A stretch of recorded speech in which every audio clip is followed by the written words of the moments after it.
Boom. Hello and welcome to Calculus 1 review. I guess part 1. There will be another one before the final. So this is an overview of stuff that we have done so far, starting all the way back in chapter 2. Chapter 1 is the review of pre-calculus. That's where you seen the function again and all of that good stuff. Now we are talking about chapter 2, which is on limits. Then we have chapter 3, derivatives, and this is for techniques.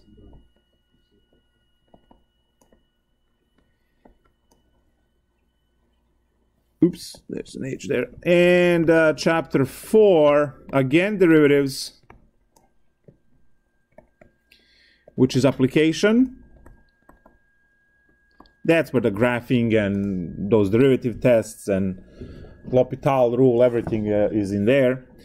Section 4.9 and section 5.2, both of the courses did it. Both of the calcs did it. These are integration. So you already seen the core of calculus. This is the core of calculus. Everything starts with limits because we do have a limit definition for the derivative, and then the Riemann definition limit for the definite integral, which calculates area under the curve. We've seen that in 5.2. So limits are the base of everything, and then from those limits we go and define everything else. Now, if you remember, limit was, so let's go with chapter 2. Limit computes the y value of the function. So the simplest limits are, let's say, limit x goes to 2 of x plus 3 equals to 5. So the idea of this is to just compute a y value.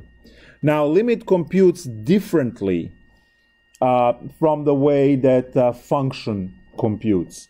See, function computes at the point, and the limit computes at infinitely many points around the point of interest.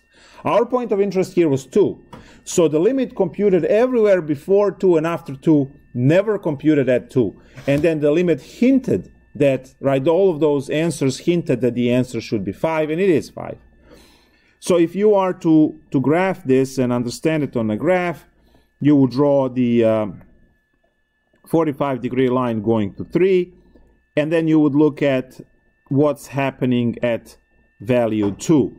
And we said earlier that you would approach from the left, which would go up the line, which would go up the y-axis. You would approach from the right, down the line, down the axis, and they would meet at 5.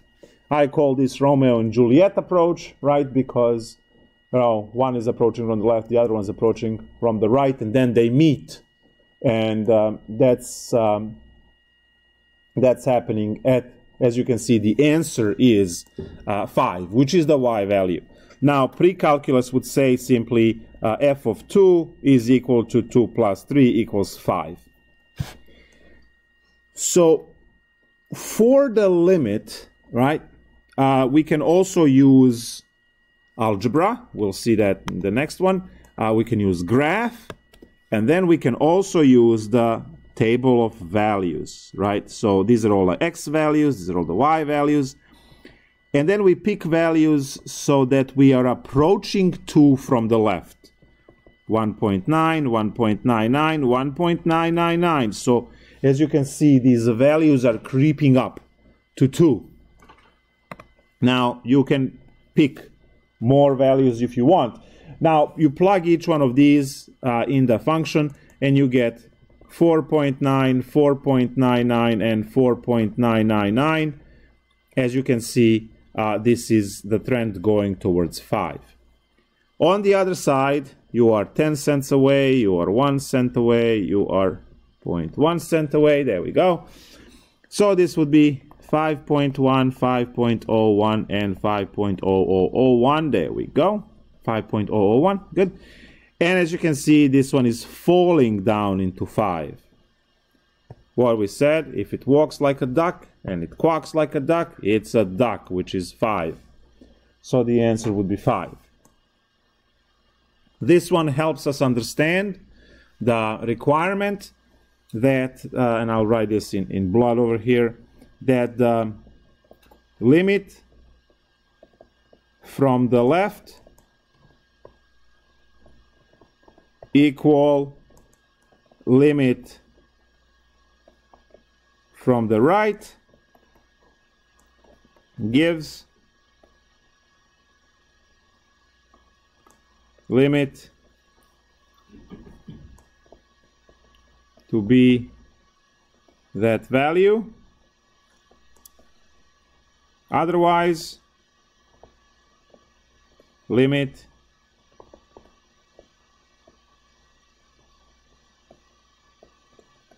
does not exist. This was the theorem. Now we'll write the formula for this. So if the limit x approaching a minus of f of x is the same as the limit x approaches a plus of f of x, so this is your left limit and right limit denoted by minus and plus on a, is equal to sum L, then the overall limit x approaches a from both sides at the same time of f of x is that L. Otherwise, limit does not exist. So this would be the statement that we want to remember, to take limits. This will be upgraded later in Calculus 3, obviously. And this is our way to find limits. So now, if I am to just take the limit as x goes to 0 of 1 over x, we would take a look at the graph and we would quickly realize. So I have approach from the left that gives me negative infinity as the answer. I have approach from the right, which gives me positive infinity as the answer. These infinities are not the same. So negative infinity, not the same as positive infinity, right, on 2D. So the limit x approaches 0 for 1 over x does not exist because the left and right limit did not agree. So this is one way of breaking the limit. Another way would be the limit of a step function. Say you have f of x equals, and now you have a step function. You have, let's say, 4 if x is less than 1, and x plus 1 if x is larger or equal than 1. This is just a standard step function. I mean piecewise function, not a step because that's a line. We just need to graph these two.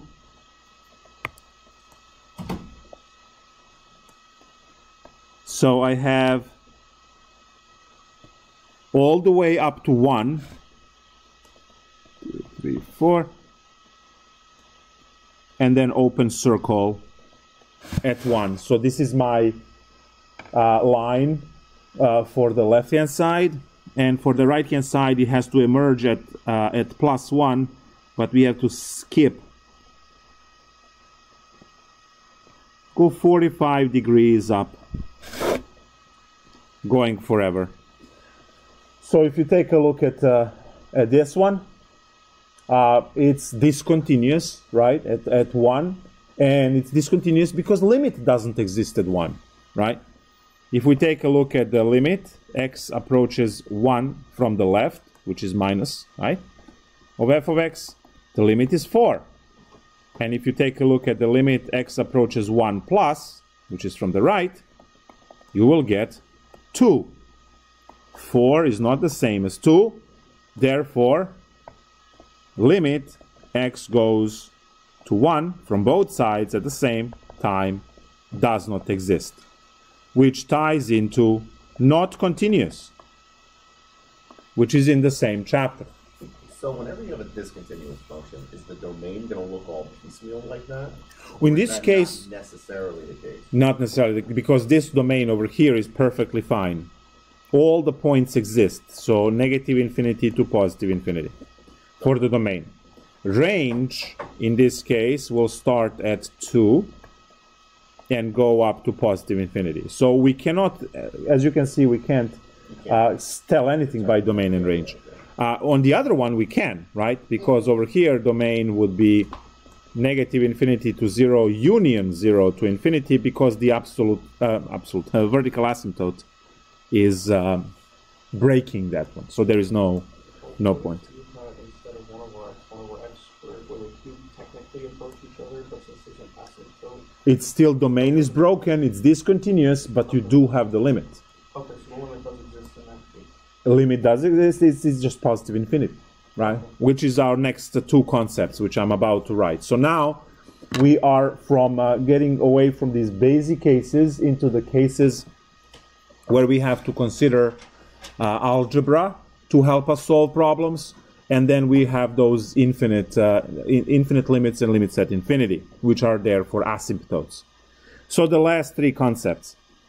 Next one is what happens if we have a situation where we can actually use algebra to solve it. Well, say you have limit x minus 36, x squared minus 36 over x plus 6 as x goes to negative 6.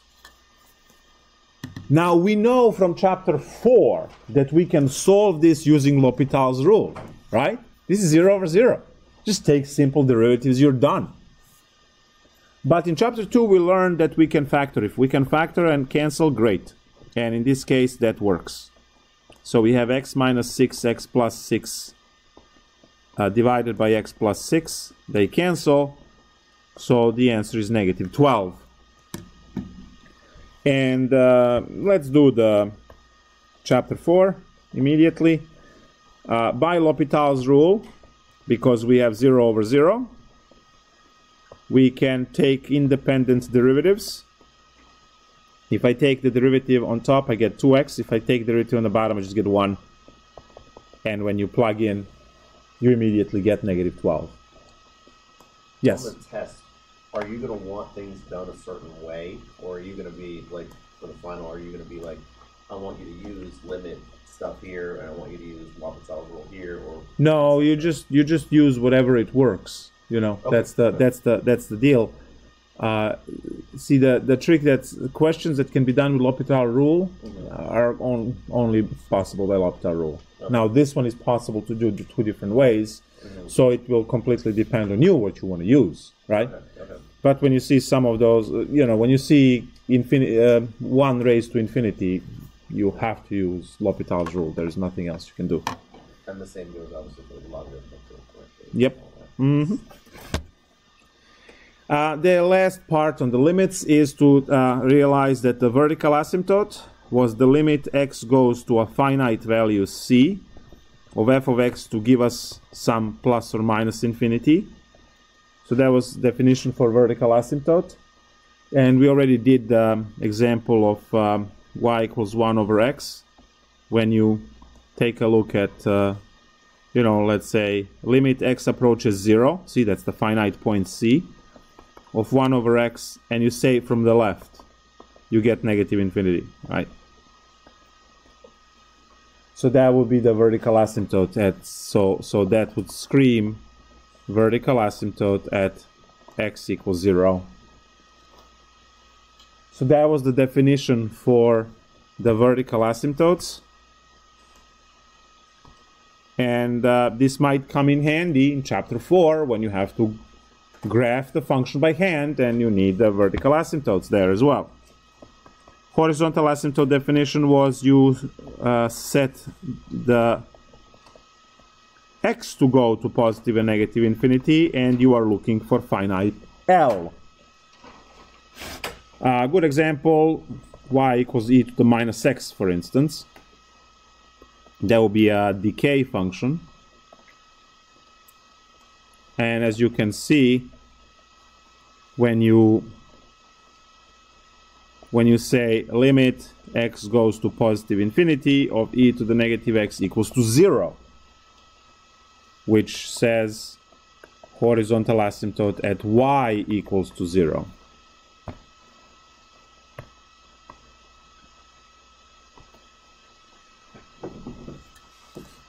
And this gives us the continuity at the end, which was point continuity first. So f of a has to exist. Limit of f of x has to exist as x goes to a. And finally, 3, limit x goes to a of f of x has to be the same as f of a. So that was the point continuity. Global was f of x continuous at every point. And then those theorems which say polynomials, exponential, logarithmic, sine, cosine, square root are all continuous. And the next one, combinations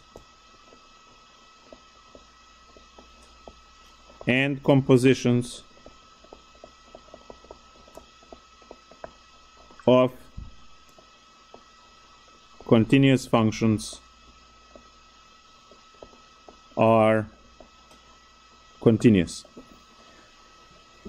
So this was all about continuity. We already saw the 1 over x not continuous, that step function, piecewise function not continuous. But if you run into x squared plus 3, that's continuous, it's just parabola. So to check for continuity, you have to run those 3 rules, and if it breaks any one of them, then you will have to see which one of the 3 it breaks, and you just say it's not continuous because rule such and such is broken for continuity. It's very simple. So that's chapter 2. That was chapter 2. There was also epsilon and delta definition for the limit, but as I mentioned, this is not an honors section that will do these proofs, so we'll leave that out as a review. Moving on to chapter 3. Generally, this chapter goes better later on in the course. I know that the exam wasn't too great, but the thing is that the more you practice these, the better it goes, and it tends to be the best actually at the end of the run, right, in a month. This stuff turns out to be the best because this is where you learn the basic derivatives, basic derivative techniques.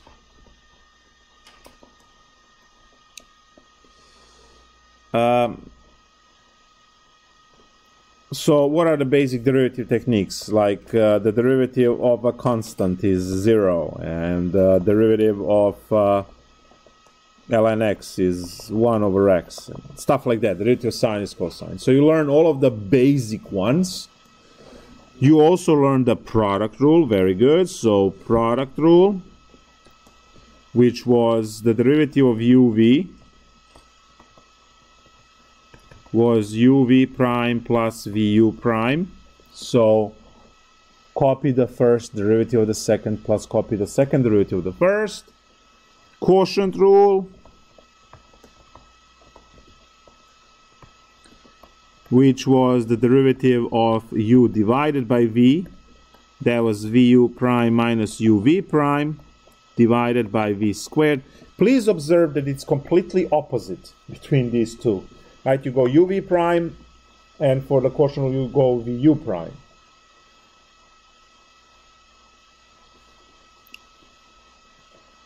Famous chain rule. The most important rule of all, because it shows up in pretty much anything. The derivative of function composition, f of g of x, is f prime with g still plugged in times g prime. The simplest example would be the derivative of cosine 3x.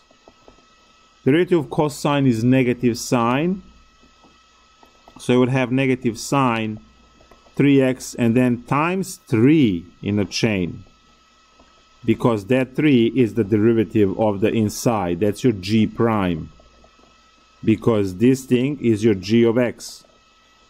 It's not simply x, it's now 3x. 3x is a linear function, right, at the slope 3. So we have to use that, and now we have negative 3 sine 3x as a answer. Obviously, much scarier examples are asked later, but this is just to portray the chain rule real quick. Other than the chain rule, we have all the implicit differentiation. There we go. Implicit differentiation. And implicit differentiation was taking the derivatives of each term, right, term-wise, making sure we are placing the chain for anything that doesn't match the independent variable. So, for instance, if we have 3x squared plus sine y is equal to 8y cubed, we would take the derivative of that term-wise. So we'll place the derivative. We'll say we're taking the derivative in respect to x, which makes x to be the independent variable, right? So that's going to be 6x. We could write dx, but we don't have to, right? Because technically we did take the derivative of x in respect to x. Plus, and here is where it kicks in. So derivative of sine is cosine y, and we have to write dy dx as a chain, because y is a function of x. So it has to be, right, this is function within the sine function. So it's chain rule. On the other side, we have 24y squared, another dy dx, because we were taking the derivative of y. Every time we take the derivative like that, right? And now use algebra to solve for dy dx. That's the goal. So these are the things that we have to deal with implicit differentiation.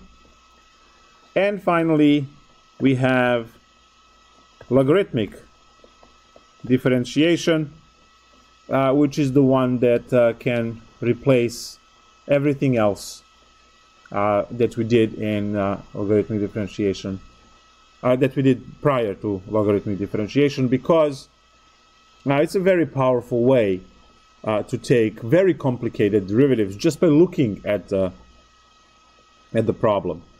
So if you were to take the derivative of, I don't know, x squared times the fourth root of x squared minus 1 divided by, I don't know, 3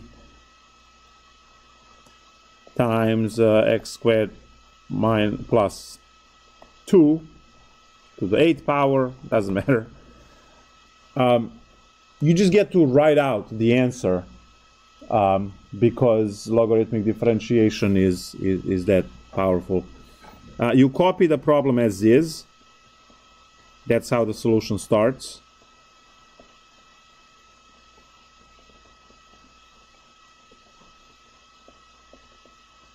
And then in parentheses here, just take all of the independent derivatives.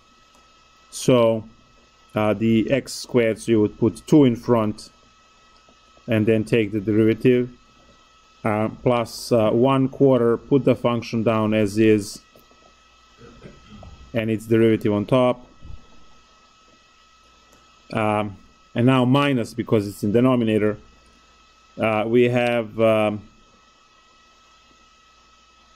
8 would make it 24, right? So that will be 24 times, and then we put the x squared plus 2 and the 2x on top, and then you just simplify. The 2 24 makes a 48, and this makes a half, and then we're done. I'm sorry, what's underneath the 2x after the 1/4? 2x Minus 1. minus 1. Thank you. And then over here we have x squared plus 2. Two, right, okay. Yes. So now all you do is you make this into a 48 and cancel these to a half, and you're done. Now the most important problem of chapter 3 is the tangent line problem.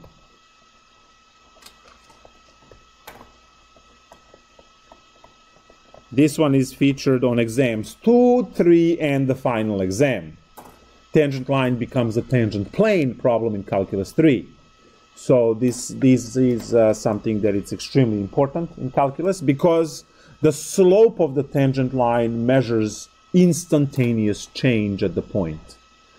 If you think about any type of a curve, it doesn't matter what we have, whatever we have, right?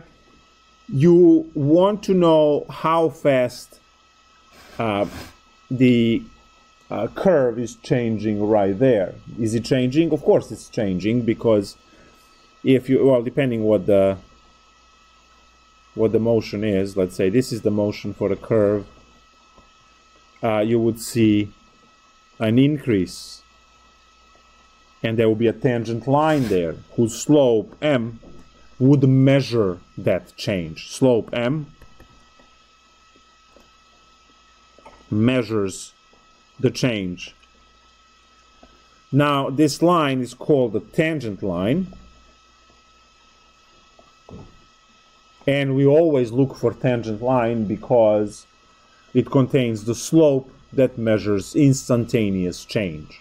Your speed in the car, miles per hour, is instantaneous change. As soon as you touch gas or a brake, which are both acceleration, right, that speed changes right away. So it only measures how in an instant how much distance you are covering in time, and it's constantly changing. So the tangent line problem, you can approach it 2 different ways. We know the procedure from chapter 3, and then the single line formula from linearization from chapter 4. So either of the 2. It's completely up to you, whatever you like better. Chapter 3 procedure was get f prime, get m, which was equal to f prime computed at a. This was f of x. Then plug in mxy to y equal mx plus b. Get b. Then write y equal mx plus b, and you're done, right? So that was the procedure in chapter 3. You get the derivative, you compute the point in that derivative, and then now get the derivative. Well, it could be implicit, it could be logarithmic, it could be product rule, it could be basic, right? Could be any of those. So you have 6 sections, right, of different derivatives that we learned, and tangent line fits into all of them. Chapter 4 formula for tangent line was, we called that L of x, was f of a plus f prime of a times x minus a. So it was in linearization. It's the same result. Doesn't matter which way you go about it. Some students find it easier to memorize one formula and then grind through that rather than going through the entire procedure. You have to essentially calculate the same stuff. So formula might be, 17 seconds faster, right? So whatever you pick, whatever you are used to. And we have the two types of word problems of chapter 3, and those would be related rates and rates of change word problems in chapter 3, and then we have optimization and differentials in chapter 4 as word problems. So 4 sections of money making capabilities, right? Related rates is where you had to differentiate path to find velocity. So usually rates of change, right? No, not related rates, sorry, rates of change. Rates of change is you have position function, some kind of s of t. Then you had the velocity function, which was v of t, and acceleration function, which was a of t. And you can differentiate, right, to get from here to here. You take the derivative in respect to time, another derivative in respect to time. We also talk about jerk. So it's all there. Now, since you know, you can integrate back, actually, to go backwards. If you integrate, we didn't talk about it yet, but that's the next class for all of you. Next class, I will say, you integrate acceleration to get the velocity. You integrate velocity to get the position function, because integrals undo derivatives. So that will be a new feature going on. So that was chapter 3. Chapter 3 mainly on mechanics of taking derivatives, so you don't have to grind through that very long limit process. A lot of rules: product rule, quotient rule, chain rule, and then logarithmic implicit differentiation. And finally, the most important, tangent line problem. With the word problems we can take a look at. Moving to chapter 4. Application. We find min-max problems. First derivative test. Second derivative test.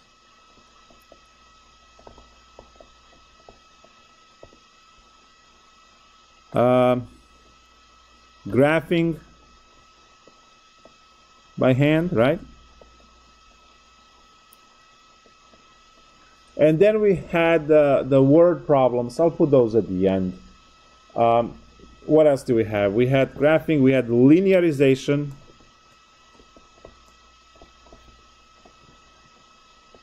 We had, I want to put that at the end as the word problems. Mean value theorem.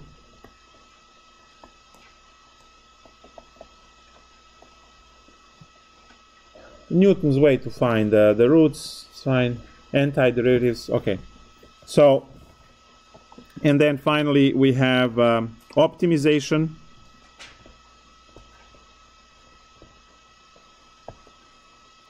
And differentials, which are the word problems.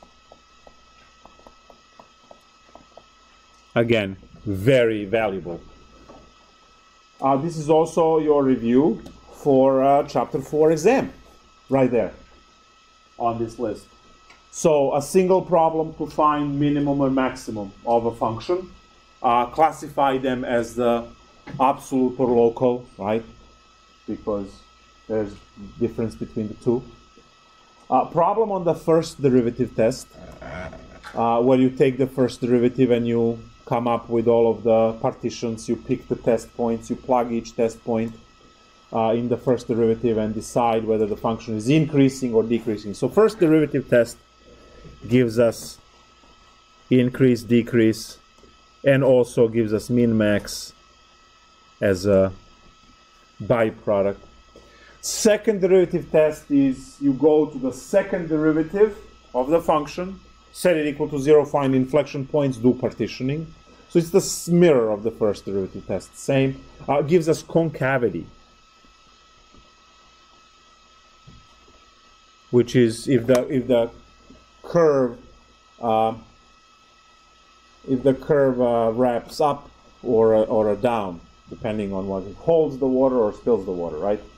That was it. So a problem on the second derivative test for you to show that you are able to find concavity of the line. And I did talk in class about the importance of concavity. I gave the example on investment, I remember. If you have 3 portfolios where you invest the money, which one is the best?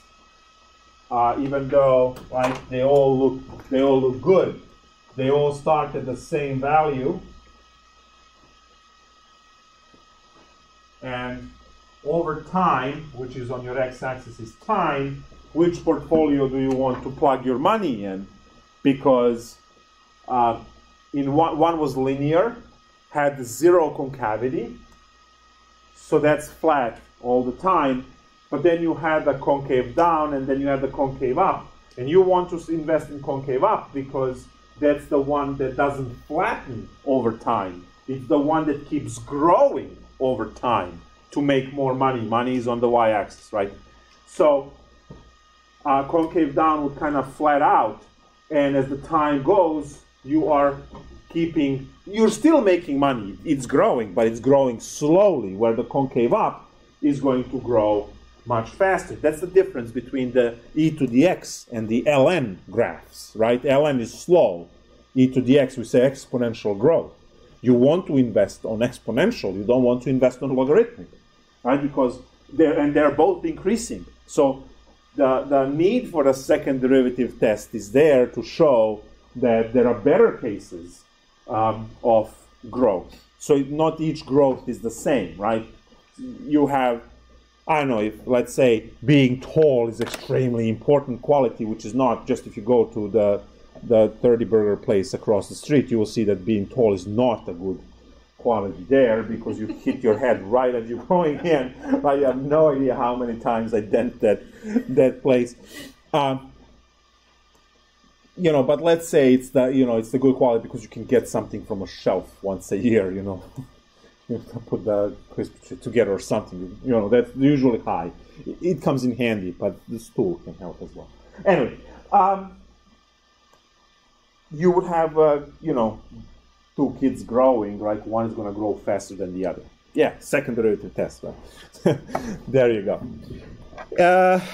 So problem on graphing, where you will be given all of the specs. You are given where the asymptotes are. You are given the x-intercept. You are given all of that stuff. You are supposed to look at the chart of like 30, 40 minutes because you have to go through all of the calculations, right? And we say it was a 13-point calculation. You can go back in your notes and find the shopping list for the entire thing. So on the exam, it's broken down into a problem on min-max, a problem on first derivative problem, and these are all different problems, right? So they will have nothing to do with each other, On a page 1, maybe second derivative test. On the page 3, first derivative test. But graphing was on page 2, right? So, it's just tossing whatever out there. Going down to linearization, we already talked about linearization because it's the tangent line. You get to linearize by taking a curve and finding its tangent line at the point of interest, and then computing the value in the tangent line rather than the original function, which was, square root of 3.7. Well, find the tangent line in 4. It's easier, right? And then compute 3.7 in the tangent line, not in the square root. So that was the idea there. Mean value theorem is the one that allows the law to ticket you without being pulled over if your time of passing through 2 gates that measure, right, was showing that your instantaneous speed, which is the one that your speedometer shows, and your average speed, which is the one that you compute when you're done with the trip, were the same and over the limit. So mean value theorem is the theorem that says that for any continuous indifferentiable function on a closed interval, there are at least one point where average and instantaneous values are the same. So if your average speed to go somewhere is 80 miles per hour, right, that means that at least once, actually at least twice, but at least once your speed that you were driving at actually was 80 miles per hour. So that's that. Optimization problems. This is the one where you have to find 2 equations, right? Constraint equation and the objective equation. You plug constraint into objective, differentiate, and you got your value. So it's very straightforward to get the process of the problem. The obviously pain in the neck is the getting the equations from the text, right? So that's either going to be geometry or some business or application or something like that. So that might be the part that you want to run through all of the examples in the book given, right? Just to see if you can set them up. Calculation is, something that you do. It's the same for every problem. As soon as you have 2 equations, you're done. Plug one equation into the other to eliminate a variable, take the derivative. So that's algebra plus, chapter 3, taking the derivatives. The hardest and the scariest part is actually coming up with those 2 equations and then combining them. And at the end, differentials, again, word problems where we are looking for approximation of a change. Again, involves the derivative. And they're very specific problems because they clearly state approximate the change. You immediately know. So if you hear that wording, maybe it's worthwhile writing it down, right? If you see the wording approximate the change, that's equal to differential because that's what differentials do. They approximate the change. So when you hear approximate the change, immediately you would say, okay, I'm going to approximate the change by using differential. And that's the end of it. The final thing that we talked about, and we'll have another 3 sections to cover, integration. So these are the sections 4.9 and 5.2 that we covered so far, integration. Also known as antiderivatives. So it's exactly the same thing. Mm-hmm.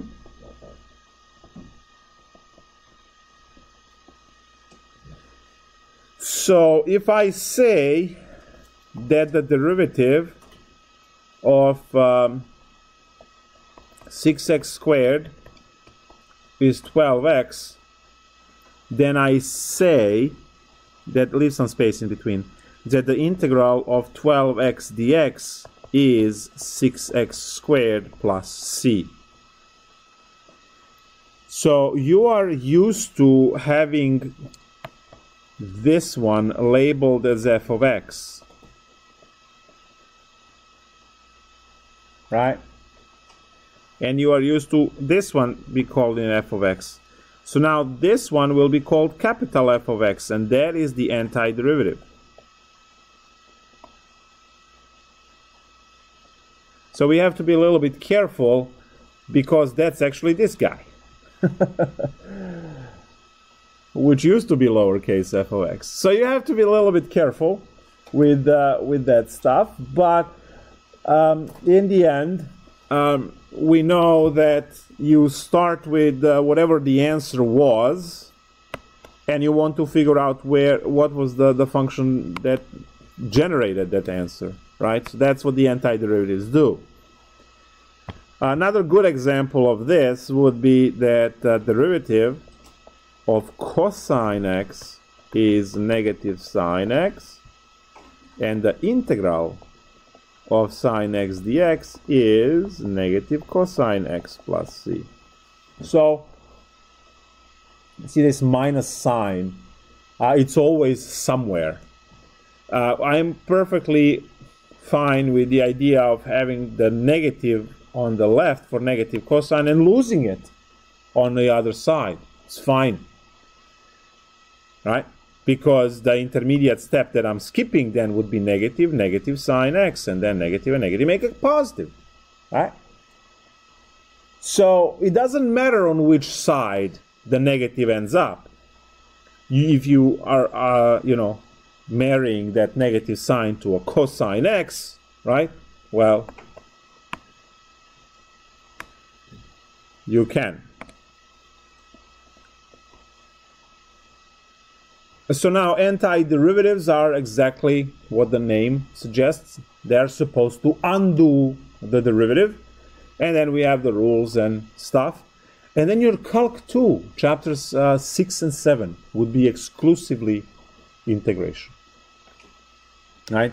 So 2 chapters of integration to actually learn. We are only learning the basics and scratching the surface, learning the basic integration, and then the most important integration technique of all of calculus, which is use substitution. That's 5-5.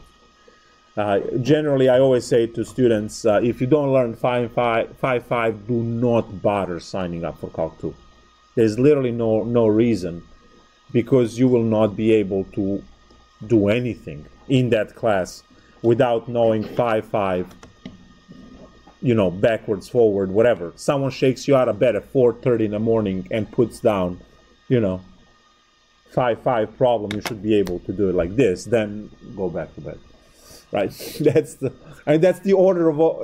order in which the things happen. Right? Number one is you solve the problem. Because it should be zero effort, and then the rest. So integrals, they can be what we call indefinite,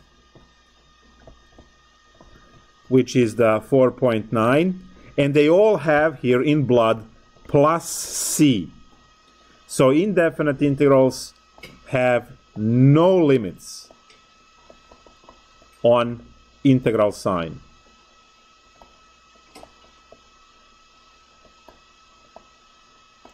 Sig sign. There we go. And they can be definite integrals, and that is 5.2. They have a and b, right, dx, so we can compute these. Do have limits, and I'll point to a and b, and we can compute the value. So the indefinite stays as a function. That's it. You have a function and you're done. But the definite integral, we can compute the value. You get a number at the end, like 7, all right? And that 7 would represent the area under the curve. It's one of the applications, right? So these do have limits, and we can compute the value. Here's the formula. You find the antiderivative first. So technically, the first step is just to do indefinite integral, right? You're not going to put plus c. And then you will compute the antiderivative at b minus the antiderivative at a. This is also going to be explained more and understood more in your next class. The 5.3 is called Fundamental Theorem of Calculus, and it actually deals This is the fundamental theorem of calculus part 1, and then there is a part 2 that is uniting derivatives with integrals into what is called fundamental theorem of calculus, to show that they are opposites. Just like plus and minus are opposites as operation and multiplication and division, derivatives and integrals are opposite operators. And I did mention this in class. Operations act on the numbers. See, plus is operation. 3 plus 5 is 8. So you have 3 of something and you have 5 of something. You put them on a pile and now you have 8, right? So operations change numbers. And logs are also operation, right? Because log of 2 and 8 gives you 3, right? So 2 and 8 numbers are changed into 3. I can also say 2 times 8 and gives me 16. So all of the operations that you learned up to calculus. Calculus is the first time in your math education career when you are introduced to operators. And those are derivatives and integrals. They change functions, right? The derivative changes x squared function into 2x function. Completely different function. Just like the numbers will change into a different number. But see, it's still a number. So operations change numbers into numbers, and operators, which are derivatives and integrals, change functions into different functions. So we have derivative changes function x squared into 2x, and we have the integral which changes x squared into x cubed over 3, right? So that's what operators do. And we are going to have fundamental theorem of calculus tell us how these operators are connected, which is the next lecture. So the next lecture, or the next class is going to be 5.3, 4, and 5? Yes, okay. That's it. We have those 3 sections to end. We are very comfortable with time, right? I'll just need a lot of practice. And that 5.5 section that I mentioned, that section along with 5.2 and 4.9, they create the holy trinity of integration. That is your prerequisite for Calc 2. And I said, you know, and I say it again, I mean, without 5.5, don't even bother signing up. And if you feel that you don't know it and you already signed up, quit. Because, no, I'm serious. I mean, when I go the first day of Calc 2 and I see that you sub, because entire chapter 7 is learning techniques of integration. You know how you have product rule and quotient rule and logarithmic differentiation, right? You're going to have a whole bunch of these things for integrals in chapter 7. All of them are manipulations so that you can use 5.5 at the end to solve the problem. So that's how important. And pretty much every other integral in chapter 6 is going to be a U sub integral, which is 5.5. So, you know, 2 chapters of using 5.5 on about 80-90% of problems. Yeah, so that's where 5.5 stands. And that's where your winter break goes. I mean, it's like right there. You get up in the morning, you stretch, you say, yeah, I don't have an exam, but I do have Calc 2 coming up. So, you know, let me just solve 2 problems per day. It's, you know, to keep 4.9 fresh. So what is in 4.9? Basic stuff, right? 4.9 says integral of a constant. Integral of a constant k dx is kx. And then you put this plus c at the end. So that means that integral of 3 is 3x. Integral of 7 is 7x, right? And the greatest thing about integration, why I loved integrals as a student, I can check. All I need to do is to take the derivative of the answer. If I get this, I'm good. If I don't, I'm doomed, right? Do it again. It's a very simple, right? Assuming you're good at derivatives. Oh, assuming you're good at derivatives. I see how that goes. All right. Well, I would say, you know, after 3 months of derivatives, right, when you hit integration and use it to check, you should be good. But I guess, you know, we will never know. So, yeah, I did like derivatives less, even though they are easier by all standards. Derivatives are easier. But there was no way to check them. right? And that always bothered me. I always liked equations better than expressions. Because when you simplify an expression and you make a mistake or forget the minus sign or do something stupid, you can't really check. It's an expression. There's no checking, right? There is nothing to do. When you have equation and you get x equals 7, plug it back in if you care, right?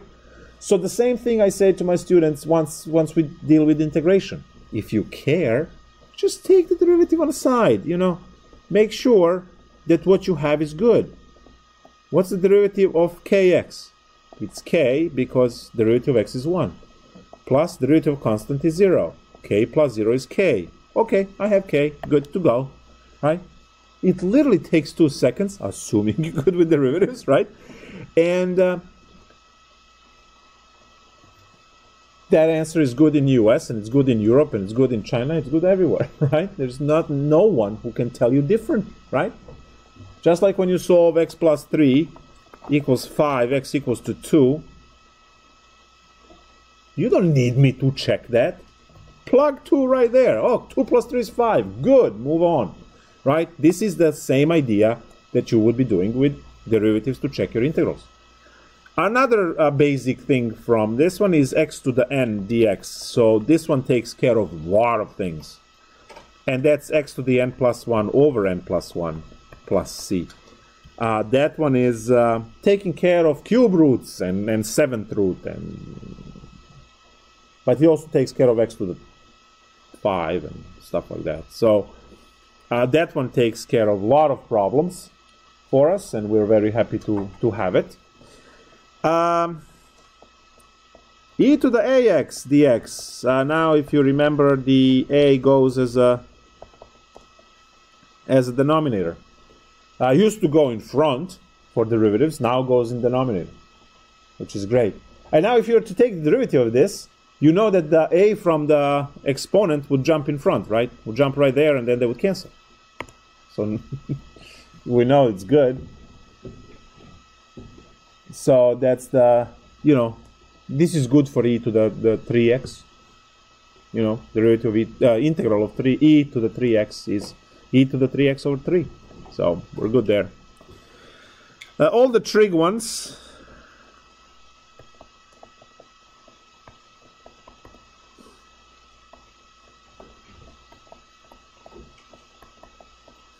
There you go. 6 integrals. 6 integrals for trigonometric functions, where integral of the trig is more trig on the other side, plus c. We said that this plus c is not there for decoration, right? Make sure you always have it. Unless it's definite integral. If it's definite integral, you're just going to have a number there. So we have integral of sine is negative cosine. Integral of cosine is sine. Integral of secant squared is tangent, right? So those 6, and we've seen those 6 in a derivative, just written backwards now as integral.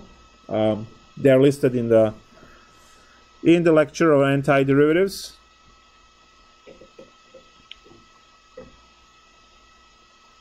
There they are. So you see that the integral of tangent is not basic integral. You will learn integral of tangent in Calc 2, actually, right? That's where we are going to do integral of tangent actually in 5.5. 5.5, so it's coming up. But these are the basic integrals, right? Secant tangent is a basic integral because that's the antiderivative, right? The secant x. So if you look what the basic integrals are where actually the basic derivatives were. So your answers are all 6 basic ones. Because integration is just a backwards thing, right? So what are the scary integrals? Like integral of secant, that's scary. And cosecant. Those are some of the scariest integrals you will do, actually, in secant cube.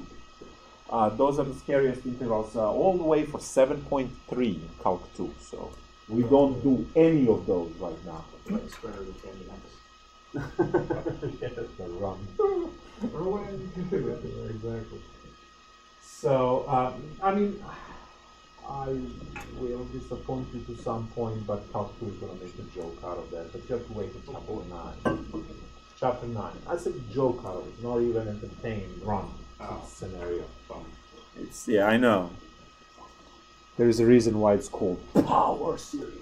Not just Power Series. Power. Talking about the Warhammer, right? Yeah. The powers, yeah. God's our strength. exactly. I'm not talking about some twin sword or something. I'm not rather for acting.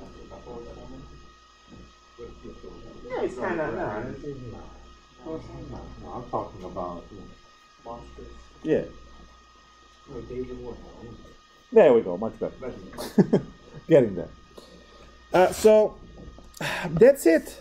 That's the review of Calculus so far, with a fair warning of Calc 2 Section 5.5 necessity. And I will give a detailed list of things and formulas that you should study and practice over the break, so that Calc 2 is a walk in a park later on. A lot of people have real issues with Calc 2 because they forget trig, because at that point you're taking Calc 2. Trig was at least a year ago, right? Your pre-Calc 2 course. Some people didn't refresh the trig if they're returning students. It's immediate layer. A lot of trig content in Calc 2, and absolutely must know some of the trig identities, which I will specify, about 10 of those that you need to know at any point in time. There will be no other way to do the problem. If you don't know those trig identities, you're dead in the water. There is no way to kind of wiggle around it or so on. So a lot of those kind of things, and I will list everything. I do have review session for Calc 2 prep, so we'll go through those concepts. If you have issue with now this costs money, so right, but if you have an issue with trig, there is a winter course that it's 2 weeks course of a pre-calculus review. It's pre-calc 1, pre-calc 2. It is right after the New Year's, so before the school starts. So it's Monday through Friday, Monday to Friday. It costs money. I'm not sure how much. Maybe $100 or whatever it is, or 50. I'm not sure. Please, if you're interested, check. And this course I will go through all of the pre-calculus. So week 1, pre-calc 1, we talk functions, compositional functions, so on, which is good for chain rule and stuff that you already went through. Week 2 is pre-calc 2. So all trig, focusing primarily on setting up triangles and trig, 6 basic functions, calculating in a circle, reference angle obviously, and then identities, and the most important of all, solving trigonometric equations. So that's something that you will have to do to find the limits on the integrals and so on. So that's going to be this winter after New Year's, whatever, January 2nd, 3rd, whatever is whenever we open, and 2 weeks of that stuff to prep. Monday through Friday, I'm not sure time. I have to take a look. They just said, Nick, we know you hate breaks, so do you want? Because apparently no one else. Of course, well, I come here, spend 2 hours on that. I still get home, and I still have 22 hours for games. So come on, why wouldn't I? So I believe it's 2 hours a day, 5 days a week. So Monday through Friday, then Monday through Friday. At least that was the last winter was like that. And I don't know, say 10 or 12. I don't know. I'm, well, depending on, because usually they do the winter break, so they do updates and stuff. I remember the last year I was able to stream the second week. I wasn't able, which is the trick. I wasn't able to stream the first one because it kept, they take access points down. They're replacing routers, they're replacing stuff. Yeah, because that's the, So I don't know. There is a stream from last year's for trig stuff already on my channel. So if you go look for trig things, you should be able to find 5 lectures or 4, whatever I had, from last year. But that's it. So that's the review. Questions, concerns, anything that you guys would like to see, do? Yes? You know the differentials where you want us to find, like, not necessarily like easy ones that have just square roots, but when we related it to, say, almost like related rates, like a cylinder or a cone or something like that. Okay. How would we go about like approximating the change? Well, you need to know the volume formulas. For instance, if you take a look at a Coke can, right? And you understand that if that can is going to expand a little bit in a heat because it was left outside, right? It's going to expand slightly. What did it expand? It expanded the radius, it expanded the height, right? But it also, because of that, the volume inside grew. So what is the change in volume if, right? But what if say the radius was constant in that case? Yeah, radius is constant, but the height grew, or some, because you can only, in Calc 1, you can only change one variable at a time. So I can ask the same question in Calc 1 and Calc 3. In Calc 1, I would have to say that one of them stayed the same, and in Calc 3, I am allowed to leave both of them because they are partial derivatives, and right, so they can, in Calc 3, you would be able to, take care of both dimensions of growth. In Calc 1 is only one at a time. So all you need to do is to differentiate the equation for the volume. So if you have, and this goes for any geometry problem, don't just, stop at the cylinder. Talk about cube, talk about sphere, talk about whatever, right? As soon as you have, let's say you have a sphere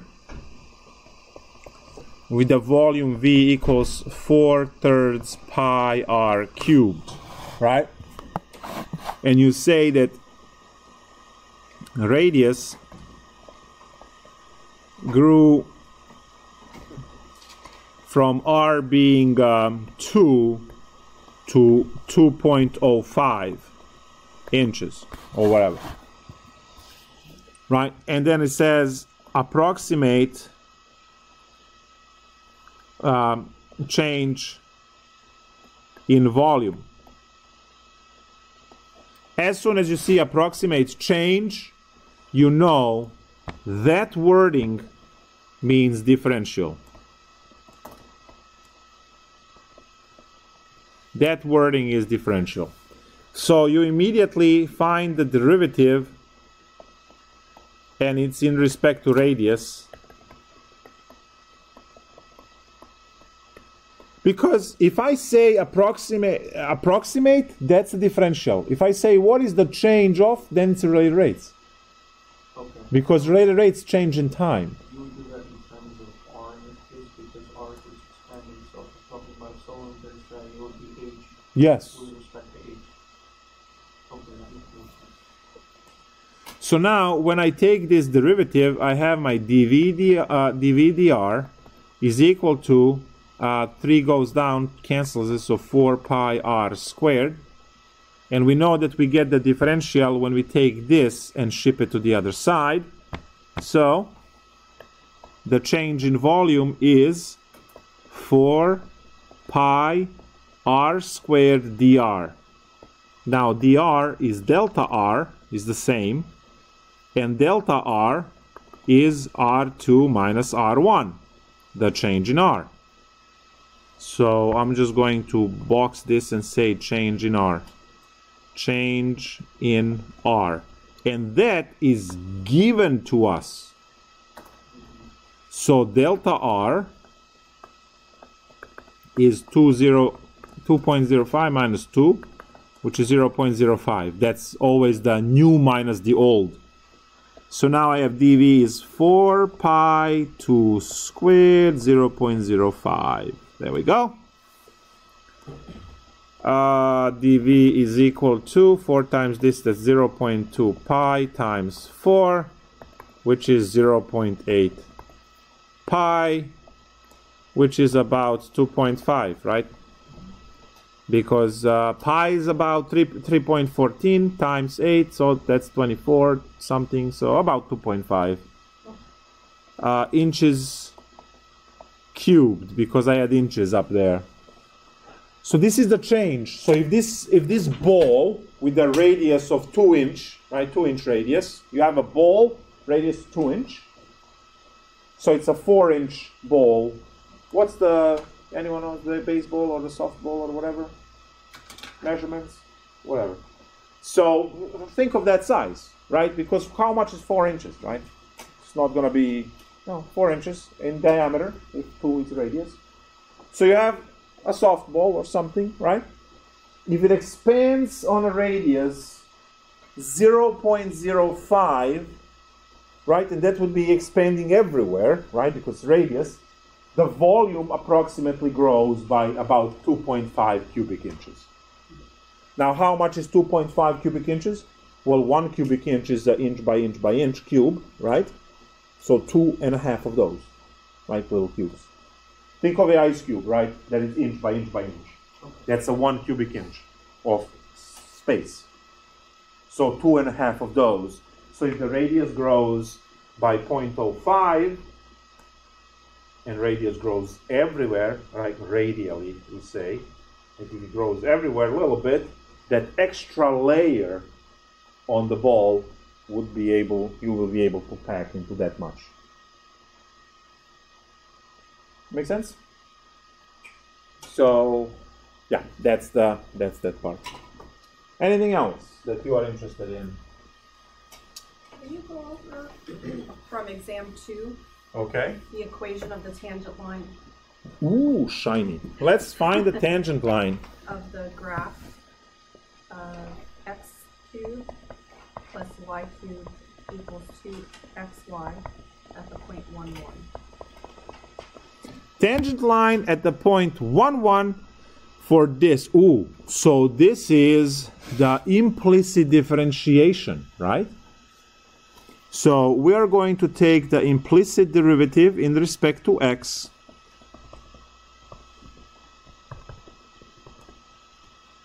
Oops. Term by term. The first one is 3x squared plus 3y squared dy dx. Because we took the derivative of y in respect to x, and y is a function of x, so I have to follow by a chain. And then I have copy the first derivative of the second plus copy the second derivative of the first. There we go, perfect. Please note that you have a product rule on the right hand side. That's the product rule.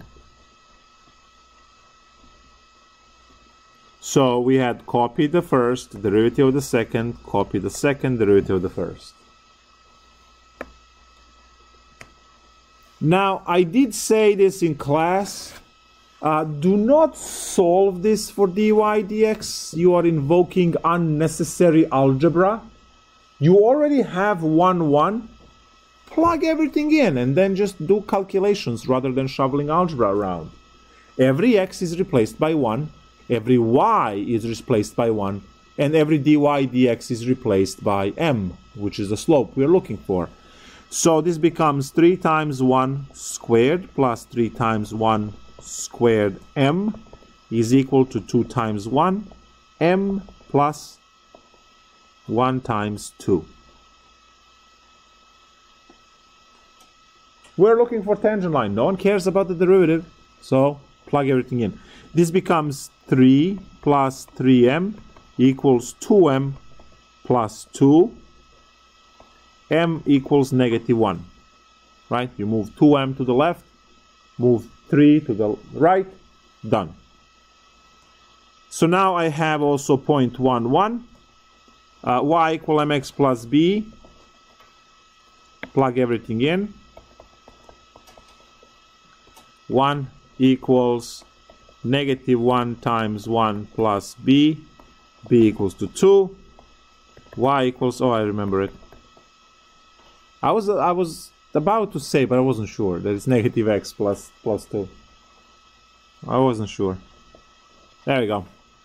So that's the tangent line at 1, 1.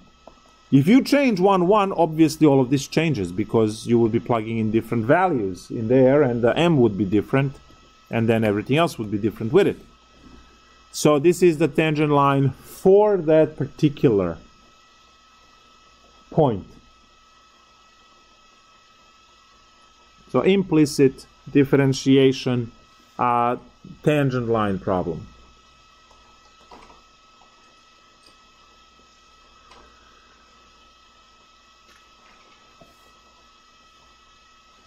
Anything else? I think it was optimization. Uh-huh. There was a question on the homework, and I have no idea why I couldn't figure it out.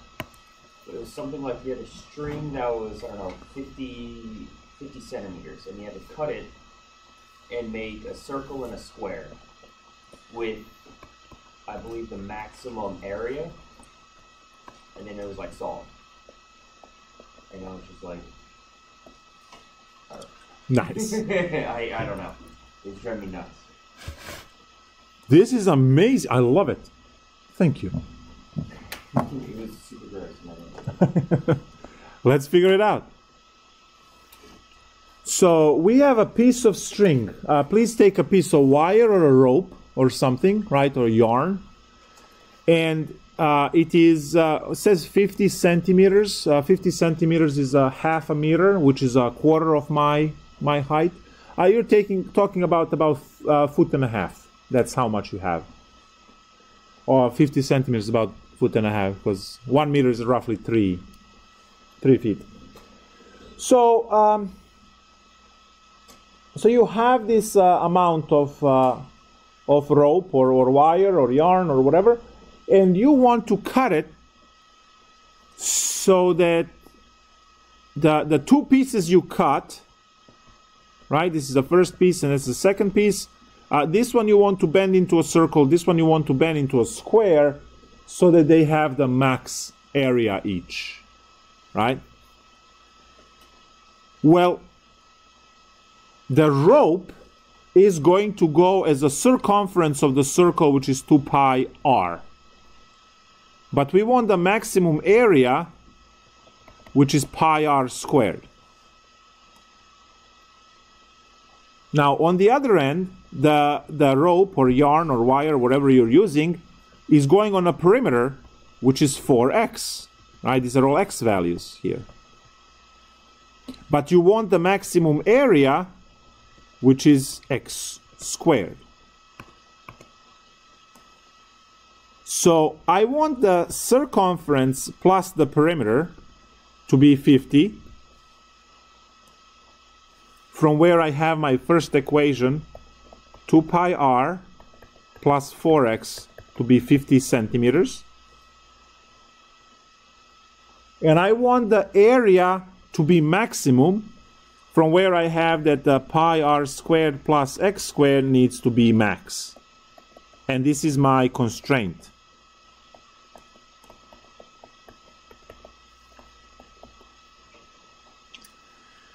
So this is objective function, right? Which has a max, and constraint function. There we go.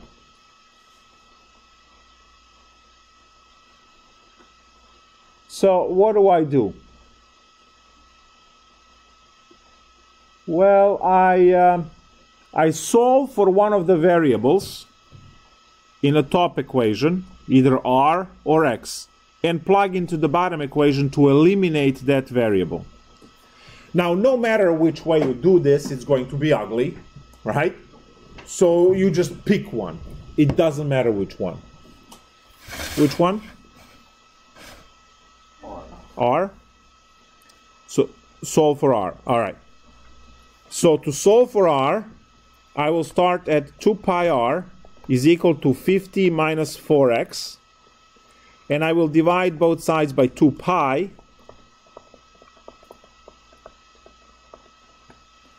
to get rid of right, to get r alone, from where r is equal to 25 minus 2x over pi. I divided by 2, right? So 50 divided by 2 is 25, and 4 divided by 2 is 2. And now we plug that in here. Plug in. So I get pi times 25 minus 2x over pi, everything squared, plus x squared is equal to a max. Square this. Well, pi and 1 pi will be cancelled, so I just get 1 over pi times. And now, squaring the inside, I have 625 minus 100x plus 4x squared plus x squared equals to a max. Please remember that when you are squaring, you have the middle term, right, which is 2ab. So 2 times 25 is 50 times 2 is 100. That's the middle term. So finally, yeah, I have this 1 over pi, which is... Why would that be 1 over pi rather than 1? Because over pi squared. Oh, So okay. pi squared in the bottom, right? So 1 pi cancels, the other one stays. Alright, so this is now going to be annoying because we have 4 over pi x squared minus 100 over pi x plus 625 over pi plus x squared that I need to work in. And now we need to take the derivative. We can combine this as pi over pi, but whatever. Let's take the derivative here. And I have 8x over pi minus 100 over pi. That's 0. Plus 2x is equal to 0. Derivative of a max is 0. And we just solve this. So let's do times pi, which is 8x minus 100 plus 2 pi x equals 0. Factor out x, I have 2 pi plus 8 equals 100.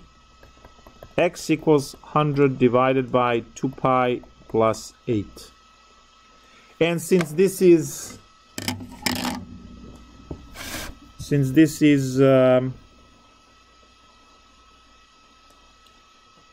applied problem, we just divide this. If you're dividing, make sure you put these parentheses in. What's pi? 7. Really? It's 7.00123. 7. All right. X equals 7. Great. So to get the maximum area,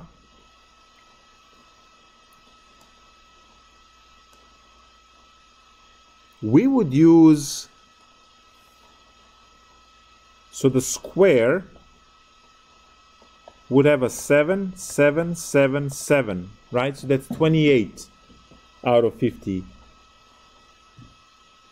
So 28 centimeters out of 50 to make a square. To make the square, particular one.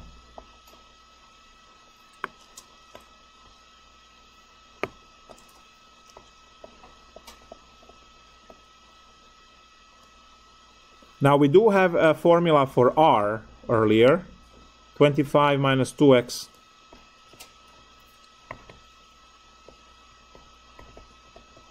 over pi. Was that over pi? Yes. So plug in 7, that's 25 minus 14 over pi, which is 11 over pi. And we have the radius. I mean, clearly the leftover, but I just want to calculate the radius. So 11 divided by pi is 3.5, 0, 1, 4, and so on. So 3.5. This is all in centimeters. So we would have the circle with the radius 3.5 for the rest. Now if you go 3.5 times 2 times pi to calculate the circumference of the circle, so that will be 2 times 3.5 times pi, you would get 7 pi. And 7 pi is roughly 22, which adds to 50, right? So 28 plus 22 is 50 centimeters. Yay! So it's good. And we managed to create maximum. Now, please understand that this is the only way to get maximum area. You can randomly cut your rope anywhere, right? You can take, you have 50 centimeters, right? You can cut at 4 centimeters and create the square 1 centimeter each and use everything else for the big circle. Combined area of that would be smaller than if you actually do this combination. And this is something that is, actually, I know you have better ways of entertainment, but something that you can do at home, right? Just dig somewhere, you'll find a yarn somewhere, and measure, 50 centimeters, or measure, that's 1.5 feet, or just, you don't want to do this in, well, like you can do it in inches, right? 50 inches. Yeah, 50 inches. Instead of 50 centimeters, do it 50 inches. Because, see, problem doesn't care whether it's centimeters or inches or miles, right? Miles will be a little bit harder, but completely doable, all right? You just have to walk 7 miles one way and then turn the yarn and then 7 miles at 90 degrees to that. And as you are going through other people's backyards and stuff, just mention it's a calculus project. It's all on stream, so. And that's, and that's that. That's a really cool problem. I like it. Optimization problem. Again, if you are able to go through the logic of this, what you see on the screen right now, you have a long piece of yarn or rope or chain or whatever that you want to cut into 2 pieces so that you are getting for the square and the circle maximum area. Perimeter, which is where the rope goes, is a constraint, and the area would be the objective because you want the maximum area. Whatever you want the maximum min of is the objective equation, obviously. Once you have 2 equations, which is all the way on the bottom, the rest of the procedure is standard. In constraint, solve for one of the variables. If there is an easier preferred one, do that. If it's the same, horror each way, then we do this. Plug that into the constraint, which is what we did here. Oops. Gives it there. There we go, much better. And then hit it with the derivative. Solve, solve, solve. And at the end, if you are able to check, and everyone's happy. Cool? All right, what else do you have? Got about 20 minutes.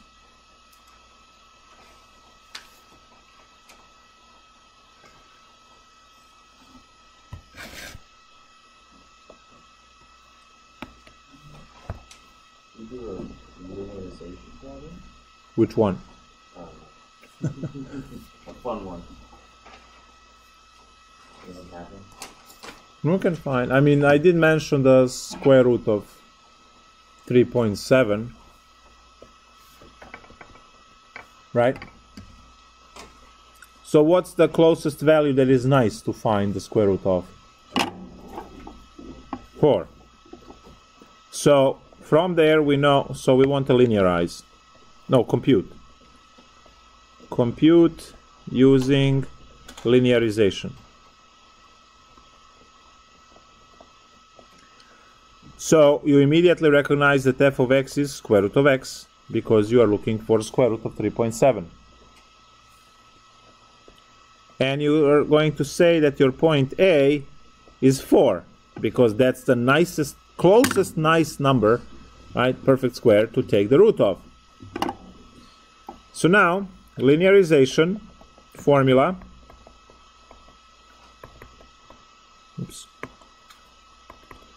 is f of a plus f prime at a times x minus a. So L of x is equal to f of a, that's the square root of 4, plus, now f prime is 1 over 2 root x, right? So that's 1 over 2 times root x, that's 4, x minus 4.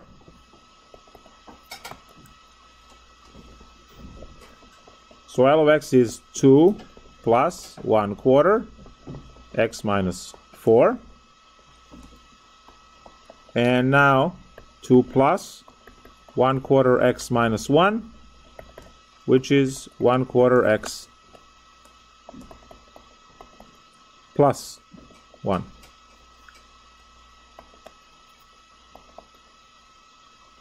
So now square root of 3.7 is approximated by L of 3.7. So instead of computing the square root of 3.7, we're going to compute 3.7 inside the line. So that's 1/4 times 3.7 plus 1. So this is 0.92 plus 1, which is about 1.92. Calculator, because we want to check.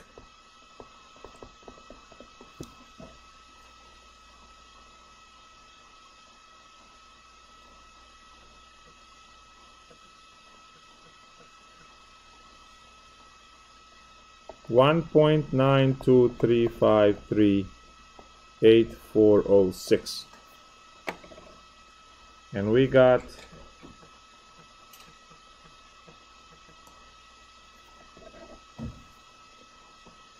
1.925. That's what we have. So we are 1/10 of a cent off with doing linearization for this calculation, which is good. What have I found? I found the tangent line. That's what it is. The tangent line is 1/4 x plus 1. And I computed in the tangent line 3.7 rather than computing it in the root. It's much easier, right? We can divide on a paper. We can't take a square root on a paper. So, again, I mean, we have calculators, so it's obsolete, but it can be done.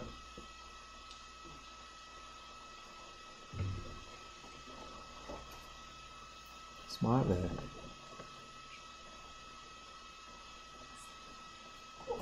Calculus man.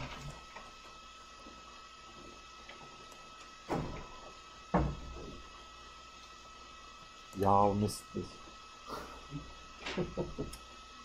Mean value theorem and all that whole section was 4.2.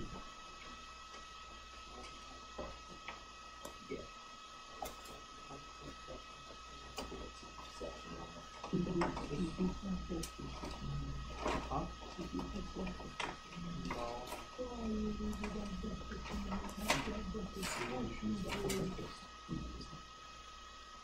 You have two variables there.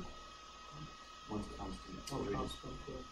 Okay, so then you need to calculate. Yeah, it's 22, and on some of these cases, 22 squared. This completes the change, not the volume. The difference between change and volume and volume. Change in volume is a small number for which it changed. So how would I find that using the difference? You are using differentials. Huh? Depends on what they're asking for. So approximate the change in volume. That's good. Then you just compute the change in volume, which is differential. That's it. Okay, so DV is not Yeah. this work is correct. See if everything calculations work out fine. Yeah. Take the volume. Give you one constant. Whatever they give you constant, plug that in as a number. Exactly. We just get to do it again. I just want to make sure I know Yes. what I'm doing now. In general. Go back to the This test. was Exam number 2. On here, you said the log differential makes it easier. Yes, because it's Can you go over that one? All right, we have a logarithmic differentiation question now. What is the F of x equals x squared times sine x over the fourth square root? I don't know how to say that. Yep. X minus 1. perfect? So logarithmic differentiation, you just get to write the answer, or you can do the steps. So to do the steps, we write this f of x as y.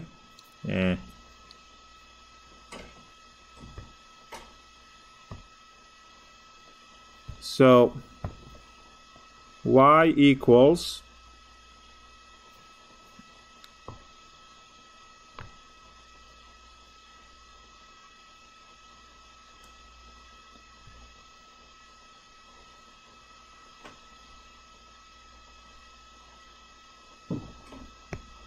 I give up.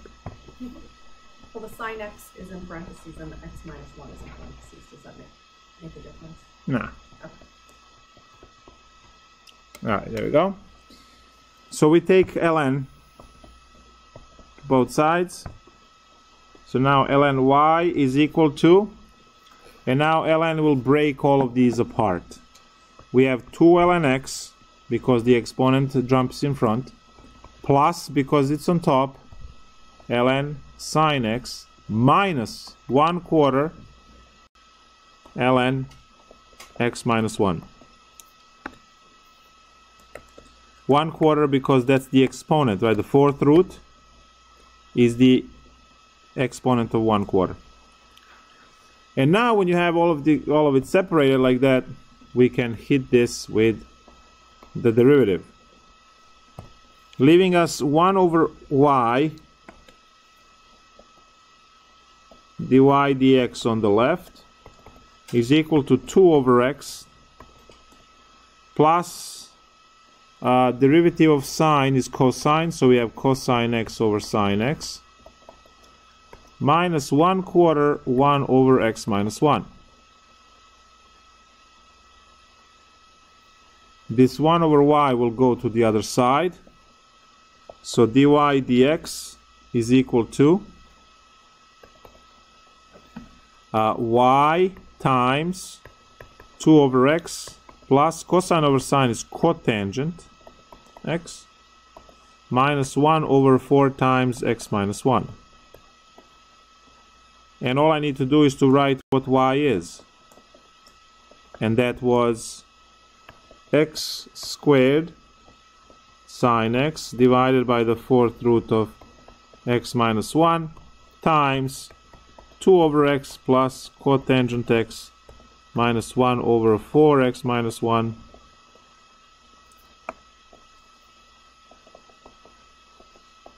and that will be it. So always rewrite the equation in front of the... Yes.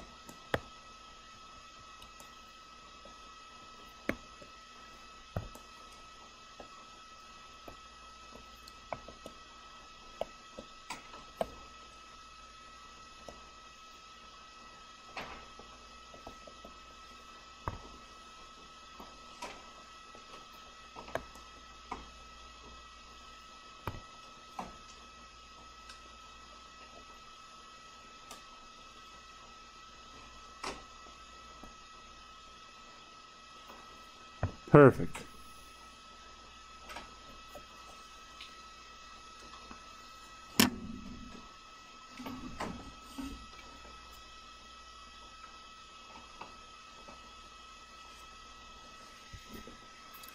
Anything else?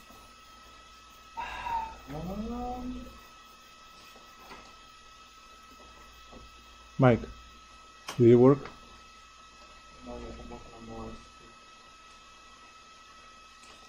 Oh, that was for the quiz. What about this nasty thing?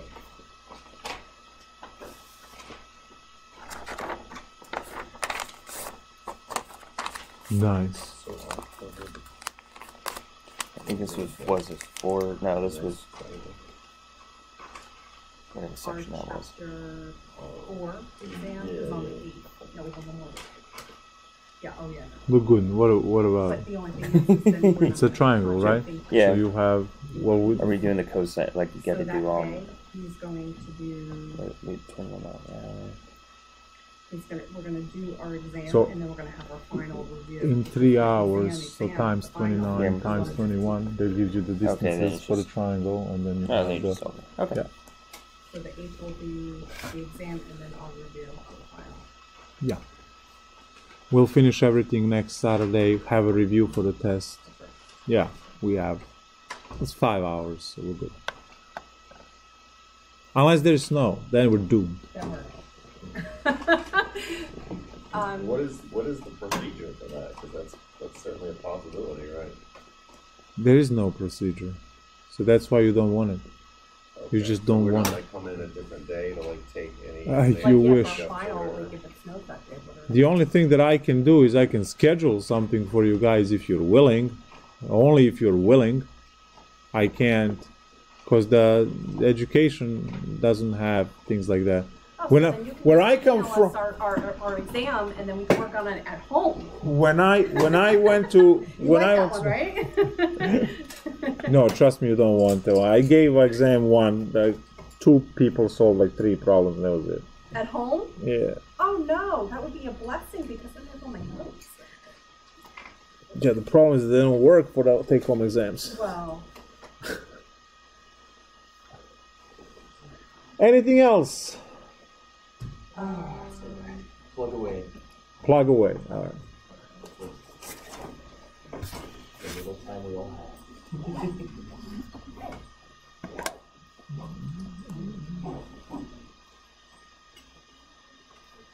That's good.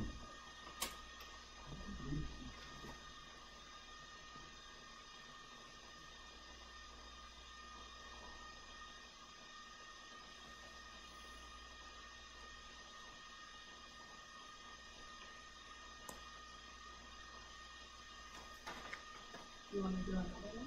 Always. From the first exam, let's sketch the graph of the function f of x. Okay. So first exam, sketch the function. Okay. So what does it say? Well, there's 1, 2, 3, 4, 5 things. So the limit as x approaches negative infinity,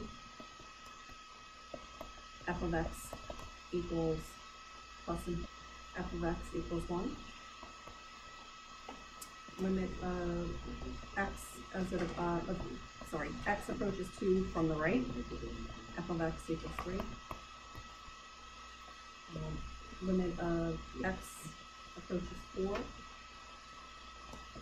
of f of x exists, but it is not equal to f of 4.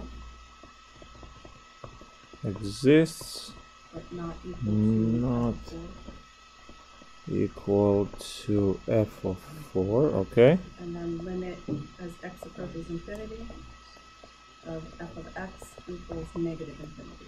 Perfect.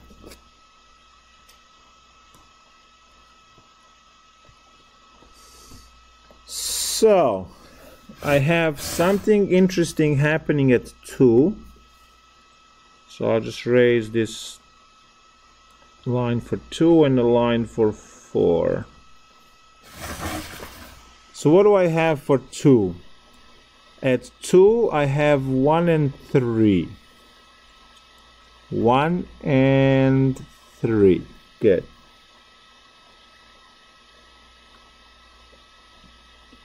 So as I'm approaching from the left, it needs to go to negative infinity, so it has to look like this. See, this goes to negative infinity. Oh no, positive infinity. Has to be positive infinity. So looks like that. Goes to positive infinity. As you go to negative infinity, the y goes to positive infinity. So it's the one that looks up. And oh, but it needs to go to 1.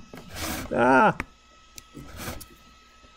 needs to go to 1. So there we go. That's much better. All right. So it's coming from positive infinity.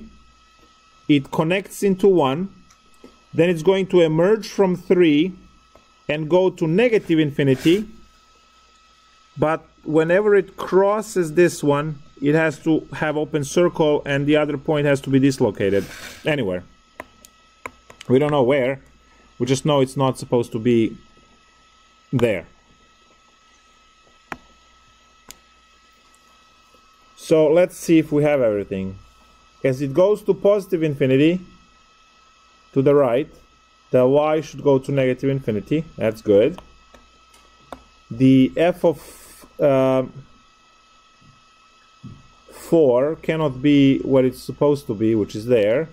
So you can put it anywhere. You can put it above, below, anywhere on this line of 4. It just can't be where the open circle is. And then when I approach from the right, which is plus, it needs to go to 3, and it does go to 3.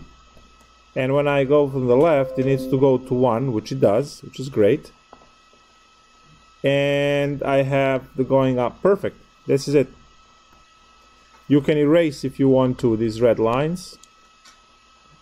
And you have the graph. Granted that this dot can be anywhere. We don't have any information where that dot is, so you just need to put it somewhere. Why is this not erasing now? Come on.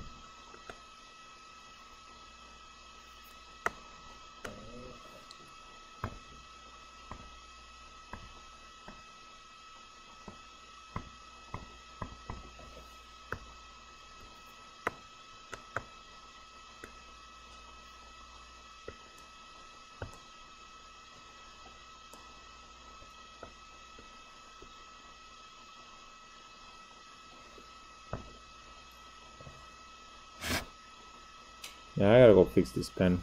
It barely works.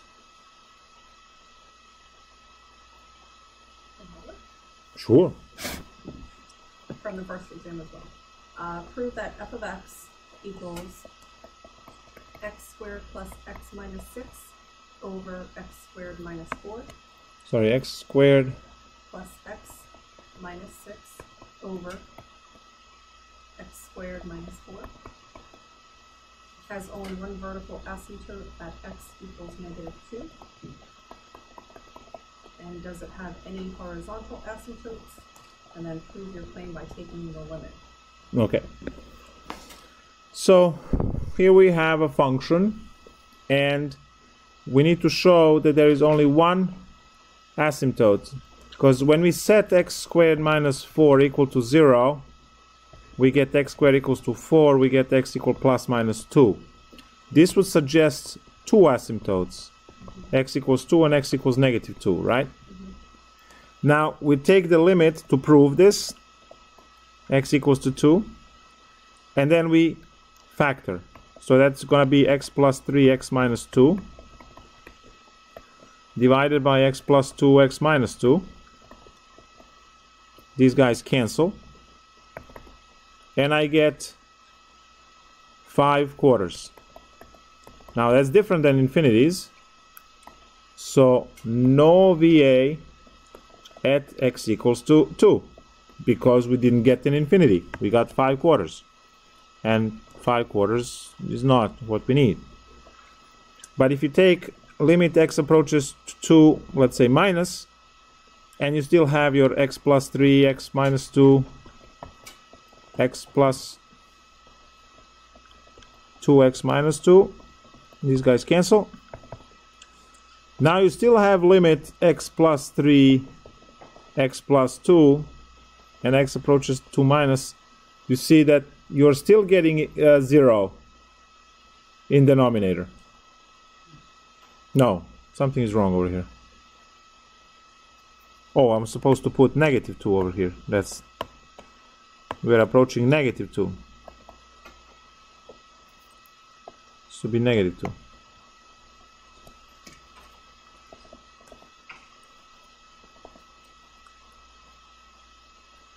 So this one gives us negative infinity, and that's good for vertical asymptote.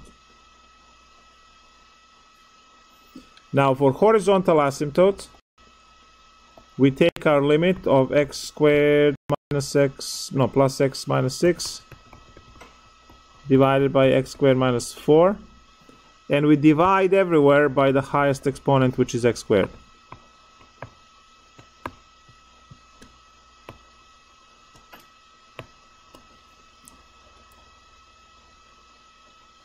I'm not sure why is this not working now at all.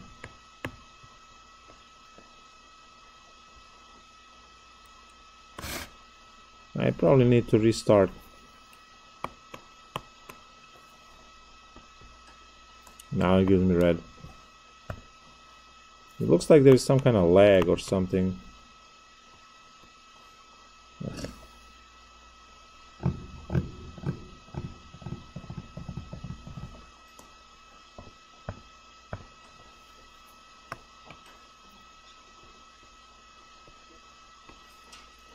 There we go. X goes to infinity. Now we divide each one by the highest exponent, which is x squared.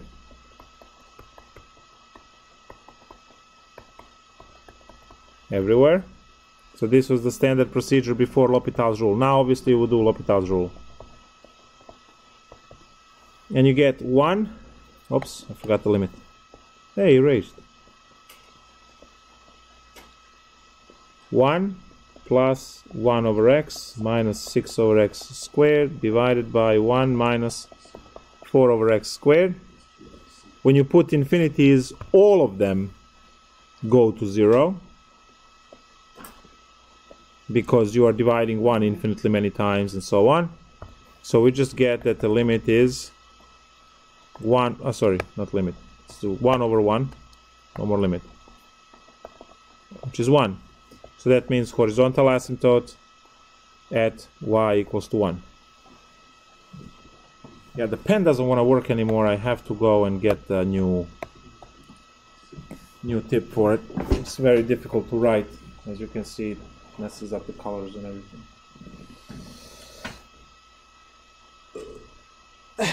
Ta-da! That's that. So I'll see you next class. Please take a look at the homework and things. I'm going to just open up stuff now. Yeah, and as it should. Welcome to Calculus. Right? Everything that is worthwhile takes long. All right, I'll see you. So I'm sorry, did you say you were going to reopen